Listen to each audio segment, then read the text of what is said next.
ಕಾಂಗ್ರೆಸ್ ಪಕ್ಷ ಅಂದರೆ ಅಧಿಕಾರಕ್ಕೆ ಜನರ ಬಗ್ಗೆ ಕಾಳಜಿ ಇಲ್ಲ, ಅವರಿಗೆ ಜನರ ಬಗ್ಗೆ ಆಸಕ್ತಿ ಇಲ್ಲ.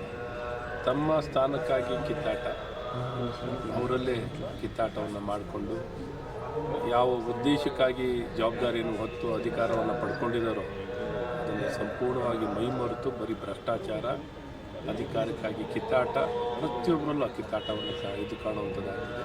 ಇಡೀ ರಾಜ್ಯದಲ್ಲಿ ಅವ್ಯವಸ್ಥೆ, ಯಾವ ಸೇವೆಯೂ ಆಡಳಿತ ಆಗಲಿ ಅಭಿವೃದ್ಧಿ ಆಗಲಿ ಯಾವುದನ್ನು ಕಾಣ್ತಿಲ್ಲ. ಇದರ ಜೊತೆಯಲ್ಲೇ ಭ್ರಷ್ಟಾಚಾರನೂ ಮಿತಿ ಮೀರಿರುವಂಥದ್ದು. ಇವತ್ತು ಇಡೀ ದೇಶದಲ್ಲೇ ನಂಬರ್ 1 ಭ್ರಷ್ಟ ರಾಜ್ಯವಾಗಿ, ಭ್ರಷ್ಟ ಆಡಳಿತವಾಗಿ ಕಾಂಗ್ರೆಸ್ ಆಡಳಿತವನ್ನು ನಾವು ನೋಡುವಂಥದ್ದಾಗ್ತದೆ. ಈಗ 21 ಕಾಂಗ್ರೆಸ್ ನೋಡಿದ್ರೆ ಈಗ ಅವರವ್ರ ಅಭಿಪ್ರಾಯಗಳು ಹೊಸದಾಗಿ ಬಂದಂಥವ್ರು ನಮ್ಗೆ ಅವಕಾಶ ಪಡಿತಾರೆ. ಪ್ರಜಾಪ್ರಭುತ್ವ ಅಲ್ವಾ, ಅವ್ರವ್ರ ಅಪೇಕ್ಷೆ ಅವ್ರು ಬರೀತಾರೆ. ಅವರವ್ರ ಅಪೇಕ್ಷೆ ಪಡೋದ್ರಲ್ಲಿ ಏನೂ ತಪ್ಪಿಲ್ಲ, ಕೇಳೋದಿರ್ತದೆ, ಕೊಡುವಂಥದ್ದು ಅವ್ರು ವರಿಷ್ಠರು ಕೊಡುವಂಥದ್ದು. ಸರ್, ಇನ್ನೊಂದು ಯಾರು CM ಆಗಬೇಕು ಅಂತ DK ಶಿವಕುಮಾರ್ ಓಡಾಡ್ತಾ ಇದ್ದಾರೆ, ಅವ್ರನ್ನೂ ಕೂಡ ಮೂಲೆ ಗುಂಪು ಮಾಡ್ತಾರೆ ಅನ್ನೋ ಅರ್ಥದಲ್ಲಿ ಹೇಳಿದ್ರು ಸರ್.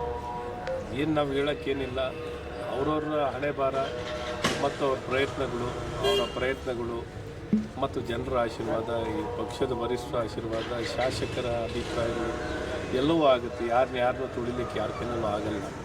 ಹಂಗೆ ಅನ್ಕೋತೀವಿ ನಾವು, ತುಳಿಬೋದು ಅಂತ, ಯಾರು ತುಳಿಯೋಕ್ಕಾಗಲ್ಲ. ಕಾಲಾವಕಾಶ ಯಾರ್ಯಾರು ಕೂಡು ಬರುತ್ತೋ ಆ ಕೂಡು ಬಂದಾಗ ಆಗ್ತಾರೆ. ಹಾಗಾಗಿ ಯಾರು ಅವಕಾಶ ಬಿಟ್ಕೊಡಲ್ಲ, ಪಡ್ಕೊಳ್ಳೋಂಥ